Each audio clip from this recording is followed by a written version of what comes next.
Hello mga ka-Abudabs, we made it to the top. Welcome to Shuhub Rest Area.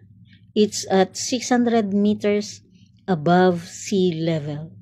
This spot gives you a 360 degrees view of the Hajar Mountains. This is more than a stopover. It's a mountaintop retreat. It has a modern observation deck, super clean facilities, and yes, the amazing resto. Let's check it out.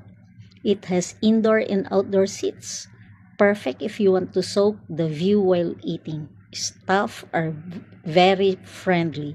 Shout out to you, Kabayan, who made us feel right at home. The menu has everything from traditional Emirati dishes to pasta, pastries, ramens, sushi, and fresh juices. Let's see what we've got here. Gutom na ako. Wow! Ubi cake. Soft, creamy, and with that rich purple yam color. Grabe, sarap. Dumplings on the table. Here they are. Mainit-init. Fresh with a savory filling and a perfect chewy wrapper in that spicy dipping sauce. So inviting. Grabe. Sarap. Nakakapaglaway. It's so perfect para sa ating view.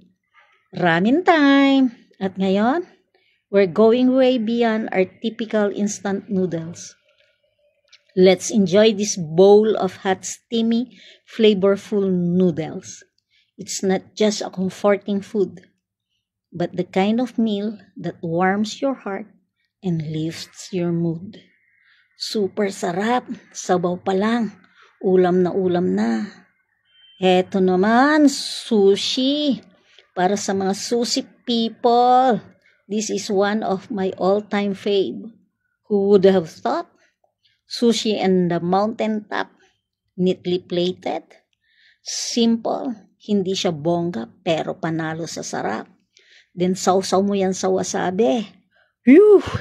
Anghang to the max. Ewan ko na lang kung hindi magising ang tulog mong kaluluwa, pero panalo talaga. Grabe sa sarap! Ayan, picture na muna. Hanggang sa muli. Walang kukurap, walang bibitiw, babush. Yoo-hoo! See you!